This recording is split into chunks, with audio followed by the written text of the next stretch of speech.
Me wana mi boka bodo ojle ogbesusu gege wenu. To kan heji mi nan tindo droje gbonjo mi on Kristi Jesu tondali nando non la wendagbe podo nando ma ho menjrado ho. Mi nan so no ma nu pikplon gbon owewe dali kele dide asisa ogbesusu gege Kristi ton drodo. Bon chomion eton lo kolo kede dali mina so no tindo ojre ide gbibo eton na gokona mi gbon na do hode na mado ganon le awufie salon le mehenu kundo biale asu kwasi pole wendo etito tu klamele bodo akotale mvemi na mini tunto mi ton ayi na do mi mando ogbesusu gege lome bodo na do moi to go flame pata. Me wana mi mo troche wo so wa kan roji na nu mi ma mi ton ogbe susu gege po bo mi to nu kon igun jo mi o je we ton tali mo apapare ro so mi aya jije gbigbo no ton go na e go mi susu ntoli mi to vivonu Ezekiel ton yi kele mawea chiba okluno to hikele mi de nule na yido de ogbe yoyo si tito na noro medina do ha na we jiwe we kana kwafun logbon na we na igbon eno do hore do joge do na somali mi jo tito ro do na chiwe we enyon de na ba igbon enyon de na igbon bo ma do ho de kigo kipa ye hallelujah na ozana na baba to ji aga to Jesus sin come o na mi chomyo bo mi so le kwa kan loji egbe na lo to nu kon ibo egbe lo mi lileje Ezekiel o ta kande elan atontoji enhihi adole humo wenwe na mi ule na ma ayigba lo na ogu gbon o vodide dali mi ule na afosanu de hlan okluno o wiwe son ayigba lome ote lo nanyi ote afan forton kwaton ton na ena nyi wiwe to oledo eton lepo me ledo pe son eheme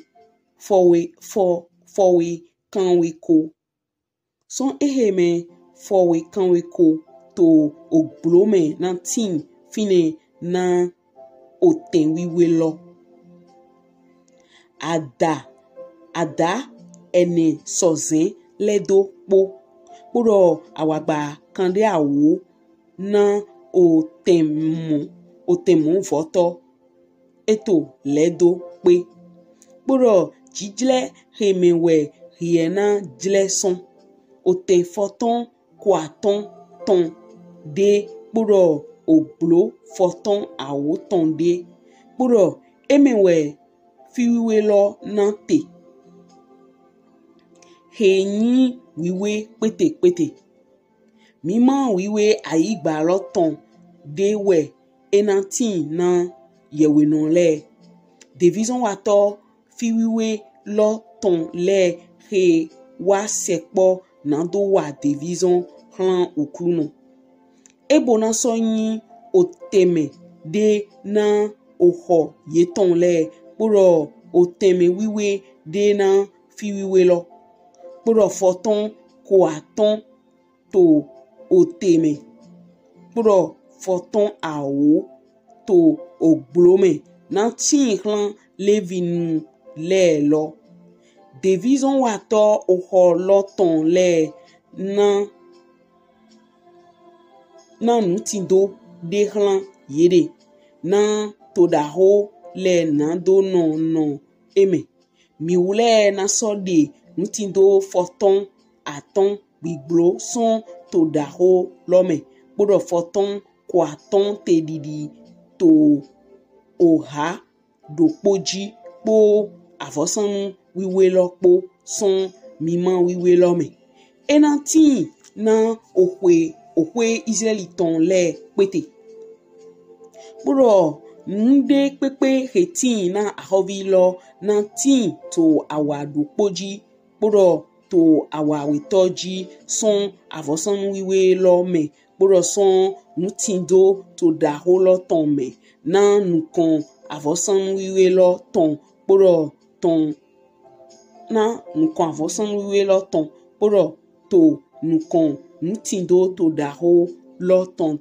to ada weho tonji hran weho dali kporo to huizetenji hran huizeten dali kporo to oteme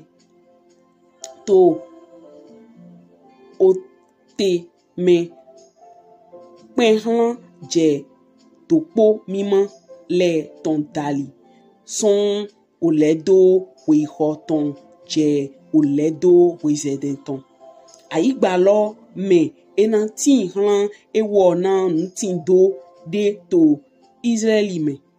bo ahovi shele manaso bian kuna o me shele pereba shigba yena na aigba lo hlan okwe Israeli ton keredi okwendo yeton le lewe okluno jiwe ewedo bo eni pe kona mi ahovi Israeli ton emi de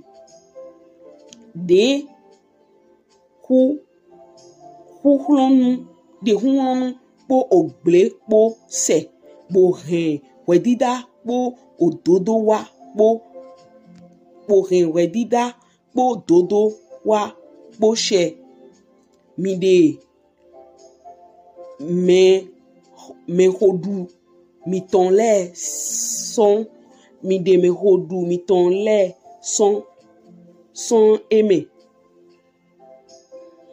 son mechele me we okluno shiwe ewedo mi ule na tindo nujle nu jijro le po efa jijro depo po bati jijro depo efa ro po bati lo po na yin ojle do po lo ton na bati lo nido mando awoto homeli de ton kporo efa lo manda awoto homeli de ton ojle eton na tin keredi homeli lo kporo bekeli lo na yin kela oko shekeli kwaton shekeli foton na yin miton ehewe avosanu miton he minando no sanvo mando shido po to efa kporo mando shido po to efa do po ton son omeli do po oli ton me mi wule na so no na mando shido po efa do po ton son omeli bali do po ton me kporo mima ami ton dido de son bati ami ton me na yin mando awoto bati do po ton son koli lo me heyin bati awo yiro homeli do po na bati awo we homeli do po kporo lengbo vu do po son lengbo pa me son fode me son kanlin dugbo hun shina dagbe Israeli ton leme na avon nina jinu lili ton de kporo na avon nina mimede kporo na avon nina jijo ton le de na do basi ovese na ye we okluno shiwe ewedo peto aigba lo ton le kpona tina avosanu he na ahovi lo to Israeli me ena so yin ahovi lo ton nando no na avon nina mimelo po avon nina jinu ton le po avon nina nu hiton le po to hunwe leme kporo to osun yoyo leme kporo to gbojezan leme to hunwe dide okwe Israeli tonton leme ewo na wele awu avon nina nyando ton po avon nina jinlili ton po avon nina mime ton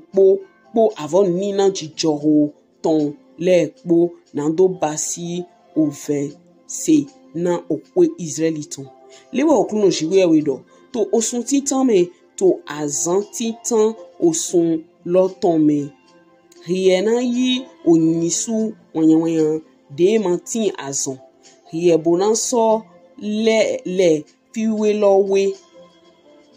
yewe non lo nan so yi son ohun avon nina nyando ton lome bo yi do odotin ohun oholoton leji gbọ́dọ̀ do alon clone ene apepe agbalotonton leji gbọ́dọ̀ do odotin ohongbo otogun omenton le tonji gbọ́dọ̀ mowe rie naso wa to azan shianton osun loton me na omere boali le dopodopo gbọ́dọ̀ na ewo ke yin o leleno umoe mi ule na basi ovese na okwelo to osun titan me to azan wiye ne to osun loton me mi ule na tindo juwa yilo hunwe azan shion we tonde akla mando ton we yenan bu gbọ́dọ̀ to azan menji we ahovi lo na we awu onisu do poton na avon nina nyando de ton na ede gbọ́dọ̀ na ome ayigba lo ton le po gbọ́dọ̀ azan hunwe lo ton azan hunwe lo ton gbe ewo na we awu avon nina ton de klan okluno onisu shianwe po agbo shianwe po mantin azan egbeso azan shianwe po alunkun do po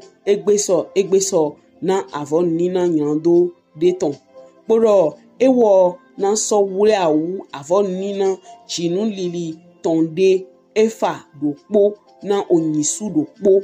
podo efa do po na agbo do po gbọ́dọ̀ hini amiton do po han efa do po to osun shianwe to me to azan forton osun loton me to hunwe lo me we ewo na so wa mon koton azan shianwe keledi avon nina nyando ton keledi avon nina mime ton gbọ́dọ̀ keledi avon nina chinu lili ton gbọ́dọ̀ keledi amilo ni she bo mi wana weta lo eko dede e o do ede bo aho bo do eyin kan leji pipe bo ni eyin igbe ya to bo so de do bible yovo gbe ton an se da pa bo na ya yovo do an by comparison mo na do gbe na do yewe bo apa vovo awejiwe mo eyin weta lo do nto irodo eyin ododo no le sin droje to ogbe yoyo lome todo no le si droje to ogbe yoyo lome o todo no le si droje to ogbe yoyo lome wa pati kan nirodo o note ati mendedo voton le note ati mendedo voton le boni mi pon bele son afoti tan lo kakado je afo o atonto kakawa tropoto yedo de dovo non ten wiwe lo le ton de na nyina chiwe pour les ganto Christ Jesu irodo ahovilo bodo o non ten de vore poto non ten lo me na tina yewe gan le bo de vo lo sin non ten yewe gan le ton lo me sin apakele de vo na so tin na levin le bo de vo na so tin na yin otogun Israeli ton lo blebu bo menu e karo togun Israeli ton lo blebu yin mi o do to pete we de do mi u de Christ ne hulen gan le son akota supo me mi u le we na ya hol dudu odo Christ Jesu poto yo bayo me bo ahodudu ene lo teme o nyando si agban mina gbeso hen ntori mina modo yedo afosin sanho afosin sanho gbon maya dali ejan du paki ina so du paki o o juwa ikwe lo mina so du bo afosin san so tin o do agbo lepo ati o lengbopo bo mi pon me de ando ha mi ka fe dro o de Jesu Kristi kuro satinji be nyando na jiredi we mi o dodo mlo alenu hoho tin alenu yoyo tin alenu yoyo de fo na so wa to pe yoyo lo me alenu yoyo de fo na wa we na ra alenu o wiwe ton bo to akpatin tiny logi mu he ai ha che pai gli wen adodo jiwe ya weton do han yin o ndi dai ton lepo ntori mi akpon bio yin o ta chan ton to o ta chin ton me edodoro ye ni ma so tafu togun mi ton lo yewe no le ni ro mo ndo na ni o yewe gan le we ro to mo ndo na do ma so tafu togun mi ton lo do yo ba mi du bawo bo de ria to yo vo gbe me o ta che tite ndo jiwe we adodo no na ma gbigbo eton ni no yen me kakado idoyi ntori mai mi wule kere we ndo mo agundele tin to ayi won go sulo me surtout to Africa agbeji bo yewe no le ye dubo go dimba bo devi eton le tin to couvert de le tin to avovuvu me de le jaou to ka bo ku uwe to gbe yo me madi nuwe me iro me popata nu pointon de ote na lo singan to pai na ma mi ma so plo togun jiwe weton si an po me blo bo ni mi te pon apaloji mi na mo eto yin do mo aho nuni na gba ko dali ma so tin bo kan le podo yin chinu kun mi ton le po mi tin do le yo wule we na yin mi na no na yin afosanu na jiwe yewe bo mando awo ma so yin awo ma mando awo si ni na we mi na na o okun gbe lodo o mando tropo o français gbe do 60 mo na ba recherche won yon ngbo de we de na yin 60e pas de na yin 100e pas bo edo dohia domlo jiwe we ma honu kunta kuna mere so de na don me ya so ton yiwa pipele dogo ma so le lo mi na dubo du go de no aton même to internet dit to fi no invité tele do to mi ton le me surtout yewe gan Africa ton lo le de to Europe fi o to yewe zon wa ye se gbeche ganji emi do to bo nyon we don te no ado de richesse ton le adokun ton le fly to he me ton son lo ma inu jitrode mi di nu do chiwe we na da lo nu le pochi na lo sigan do blo wa todo na teme yito to ayi gba lo blebuji wende o Kristi na wa yi aholu eton dudu sian to mi tentin bo apa aweto edodo hia o mwe kamero popo ason he mero popo ran wa podo ale aho ale de na dupo bo eko bele son yin flenkan to Kristi ji lodo nina dele na yini nina dele ye na yi mi maiton bo ye na edo de na baido to afosan lo me bena lo ya lo kei bo ele lo na yi o nina do close son yin non theology ati nina do cause son me de ko chinwa do nueme ati ma nueme dali bo eto do ya romlo mi me pona hozen tlelelele to tirelo me mi me pona hozen je we mando ho nkunta pona me pepe me po so sin po to tin mi ma o tin to tirelo me mi tin to kododo